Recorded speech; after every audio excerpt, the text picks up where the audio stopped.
Final Fantasy VII Remake's second installment is looming close. There's a demo, you can get a feel for what to expect, and wow, I am excited. Hi folks, it's Falcon, and today on gameranx, 10 things you need to know about Final Fantasy VII Rebirth. Starting off with number 10, it's not open world, it's open zone. Now, no complaints about open zone. Open zone can be great. The fact that we're even saying the words open zone indicates that Sega was pretty successful with Sonic Frontiers. But the follow-up to Final Fantasy VII Remake is so much bigger than last time. The first game kept you trapped in the small, densely packed areas. I mean, that is the nature of Midgar and how it's set up. It makes sense. The Midgar section of the first game was pretty darn guided and linear. I mean, even compared to the rest of the game, which is still fairly linear. But it looks like this entry is going in the opposite direction, giving you a gigantic open world map to explore. It doesn't look like the game is going full open world. It's splitting the game world into separate sections you can travel to, explore, and then move on from. And this section of the original game was mostly about the journey, so that's probably the best way to do things. But at least they did tell us you're going to be able to return to places you've already been, so you don't have to do everything in a chapter before moving on, like in Remake. You can come back later. The State of Play trailer is where the actual size of the maps becomes a lot more clear. They look absolutely huge. They're full of points of interest and side quests. They're gonna keep players busy. Just from the trailer, we got a good look at a pretty significant chunk of the game. They showed off the grasslands, which contains the town of Calm, the Chocobo farm. There's the Junon region that has the fortress town and the Undercity, kind of like a smaller Midgar-ish thing going. There's the Corel region with the town of Costa del Sol and the Golden Saucer out in the desert, which means the area is probably going to be really big because that's a big chunk of the world map from the original game. There's the Cosmo Canyon region, the Nibble region, the Gongaga region. There's even a sea region called the Meridian Ocean, which is pretty crazy to me. Can you freely travel between all these areas from the sea, or does it work differently? I don't really know. The takeaway is that Rebirth looks absolutely massive, and in the same way the original was a technical achievement, it looks like this one may be as well. Just looking at the trailers, they have some of the best looking open world / zone environments I've ever seen, and I cannot wait to start exploring some of these iconic locations.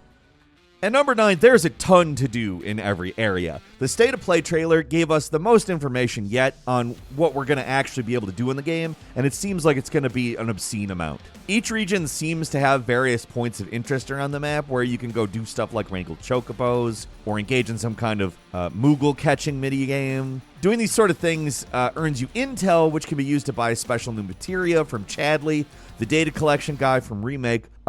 There's also these towers that are used to reveal stuff on the map. They're straight up Ubisoft towers, might I add. They do look less tedious, at least. It looks like you basically walk up to them, hit a switch, and boom, you're done. Rather than, the whole rigmarole. I don't hate that. It's all right. Another example of things you can do in the open world is this divine intel, which seems to be connected to summons. I don't know if this is how you unlock new ones in this game.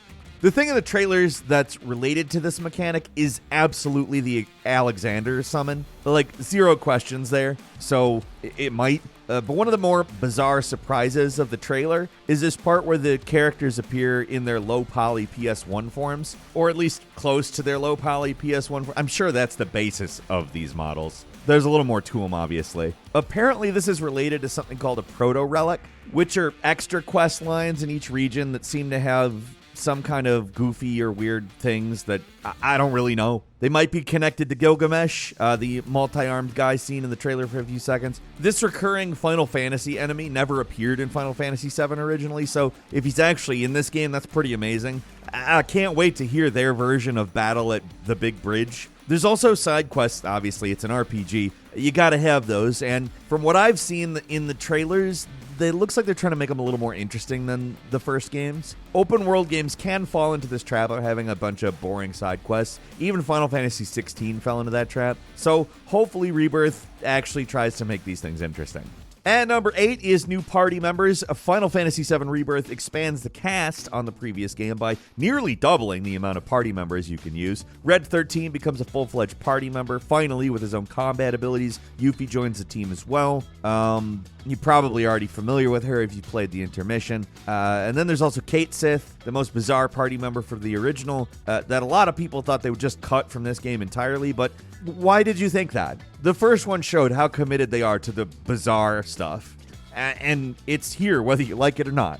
The trailer shows the last 2 party members, Vincent and Sid, but I guess they're not actually playable in this game. They're gonna be in part 3, I guess. It's kind of disappointing, but maybe we'll get playable Vincent in the DLC like we got playable Yuffie in Intergrade. I mean, why not? It seems like the business model they took worked the first time around because they obviously made the second one and they spent what looks like a lot more money on it. Each new character has their own gimmick when you control them too. Red 13 can climb walls, Yuffie can swing across gaps, Kate Sith can pick up stuff and throw it. So all these guys give you new ways to explore. It's really promising. And number 7 is new mechanics.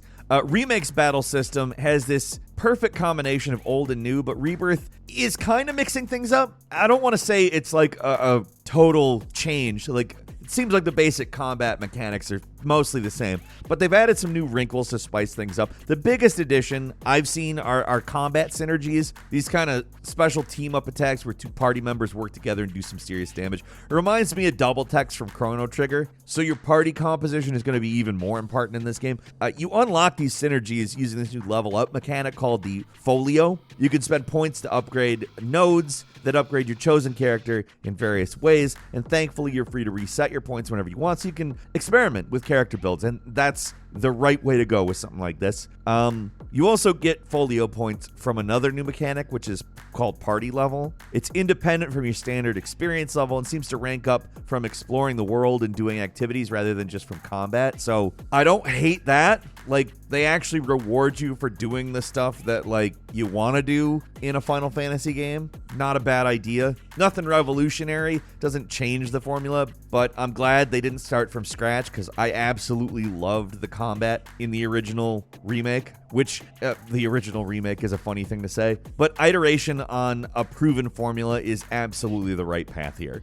And number 6, there are a whole lot of mini games. If you go back and play the original Final Fantasy VII, one thing it really sticks out is how many mini games there are, and it looks like Rebirth is not playing around. It seems like there's just as many, if not more. Seriously, in the recent showcase, they showed many of the mini games just at the start. There's dolphin riding, which is not something from the original game I expected to return here. There's the parade marching mini game, the minecart shooting segment, and of course the many mini games from the Golden Saucer. Pretty much all the mini games that were in the Saucer seem to be back in some form. The 3D brawler is here, the motorcycle game, G-Bike, Chocobo Racing is in as per the developers. There's the arena. No submarine game, unfortunately. Like, that must be something they're saving for part 3. But that's not even the end of it. They showed off this soccer minigame with Red 13. There's a bunch of returning minigames from Remake, like the box smashing one, and a lot more. The Final Fantasy VII Rebirth team saw all the minigames from Yakuza 8, and they were like, hold my beer. I'm surprised there isn't a hold my beer minigame. They have gone completely minigame mad. There's even an entire card game. The Final Fantasy series basically invented the card game minigame with Triple Triad in Final Fantasy VIII. And in Rebirth, we're getting a game called Queen's Blood. I've spent a ton of time looking at this board, and from what I can tell, it looks kind of like a cross between Triple Triad and Gwent. It's the lanes that give me the comparison. I enjoyed Triple Triad, and I enjoyed Gwent. Probably more than Triple Triad, honestly. So I can't wait to put off saving the world to play some children's card game in Rebirth. And number 5 is Bonds of Friendship. So the original Final Fantasy VII had this hidden mechanic that was basically there to determine which character Cloud would go on a date with in the Golden Saucer. It was mostly pointless, so there's no way they're bringing that back, right, in this remake of it. That's just not going to happen, right? The team's commitment to sticking to the original game's vision is really impressive, if nothing else. Rebirth doesn't just keep the system, they actually expand it by giving Cloud different responses to each party member when you talk to them. And depending on what you say, it'll affect your bonds of friendship. From the trailer, this whole elaborate thing is just there to determine who you go on a date with, just like the original. but I have to imagine the actual dates are going to be a little more fleshed out here. The story's playing out differently also, so maybe there'll be new characters you couldn't go out on a date with before. You can go out with them now. This might sound very pointless to some of you out there, but diehard Final Fantasy VII fans are probably going to think this is pretty great. I kind of assumed they would give you an option to go with a certain character, like boobs, hair, or gay. But no, the Rebirth team is just pulling out all the stops, and you got to give them respect for that. And number 4, there are many forms of transportation. The previous game struggled to get characters to move at even a normal walking pace, so I assumed you'd be basically walking everywhere at best in Rebirth, but I was pretty wrong about that. There's a lot of transportation options in this game, and I really couldn't be more excited to see it. Of course, there's chocobos, the classic Final Fantasy mount, and you can use them to get around faster here, but the trailer showed a lot of chocobo variants, like the black chocobo, which can climb cliffs, another chocobo that can bounce in the air, and one that can basically fly, which I didn't think we'd see. There's multiple vehicles as well. There's a Segway-like standing scooter you can use in Costa del Sol. There's the buggy from the original game for getting around the desert, which, why would that be there? But it is. I'm guessing the desert section is going to be pretty damn huge if they've got a context-dependent vehicle for it. The biggest surprise for me was that the tiny Broncos here. In the original game, it was basically just kind of a boat. It allowed you to travel around in shallow water, and it does the same thing here. This is how you navigate the Meridian Sea, and it looks great. The trailer does show the actual airship, the Highwind, in the distance on Junon, but I don't feel like you're going to get full control of it here. I honestly don't even know how that would work in a game like this, but they're surprising me with the buggy and the Bronco, so I guess anything's on the table at this point.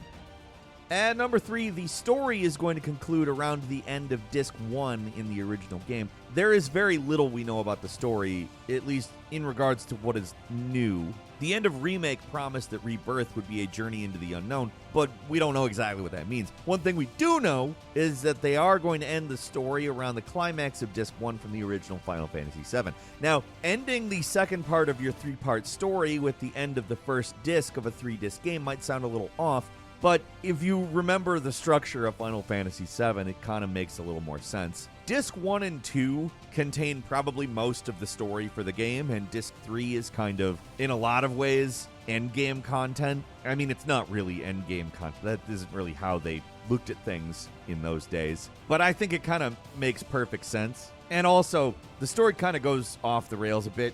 Not saying that as a bad thing, but it gets nuts. So this kind of feels like a good stopping point. And that means this game is going to end on the moment. And if you have ever played Final Fantasy VII or have been on the internet before, you have to know exactly what that means. And that's what's on everyone's mind regarding this. So, number 2, Aerith's fate. I'm going to try to avoid spoilers here as much as possible. But the thing is, everyone wants to know, what is Aerith's fate? You know what happened in the City of the Ancients in the original game, but with Rebirth, things can change. That was kind of the whole point of the ending of Remake. The chains of fate are broken, so basically anything is on the table. The developers knew this was the thing that everybody wants to know. In the State of Play trailer, they say that they've taken painstaking care to depict how the group bonds during their journey, one that ultimately decides Aerith's fate. They wouldn't say that unless they were going to do something different this time, right? Or maybe they're faking this out and it all plays out the same way. I think, honestly, very clever move, because we've known what happened to Aerith for like 17 years now-ish, somewhere around there. But apparently the devs are worried that the ending of the game is going to be controversial. But let's be real here. They're right. No matter what happens, people are going to have strong feelings about it. And it's also kind of the elephant in the room when you're talking about Rebirth. It may be the thing that ends up defining the game when it's all over. Personally, I am super curious to see what they end up doing. And I don't know that one way is better than the other. And it's more about how they go about either choice they make, or if they give you both choices and how that works. I don't know. I'm just really curious to see what they end up doing. And we're obviously just along for the ride at this point. And finally, at number 1, release date and other info. Easily one of the biggest games of this year. It's coming exclusively to the PlayStation 5 on February 29th. Just like with Remake, it's a timed exclusive, so it's safe to say it's going to be eventually on PC, but hard to say when. Remake came out on April 10th, 2020, but didn't show up on Windows until December 16th, 2021, so not quite 2 years, but not exactly one either. There's a demo of the game with a pretty big chunk of Chapter 1 to play, and there's really no downside to playing it, because if you complete the demo, you can just skip the segment of the game when it finally comes out. There's also some bonuses you get for having saves from Remake and Intergrade. They're not major, like you're not making the game worse for yourself if you don't have these saves on your system, but if you've got a Remake save, you got the Leviathan summon at the start of the game, and if you've got an Intergrade save, the Yuffie DLC store, you get the Remove summon. It's easily one of the most anticipated games of the year, and it looks like it's going to be absolutely huge.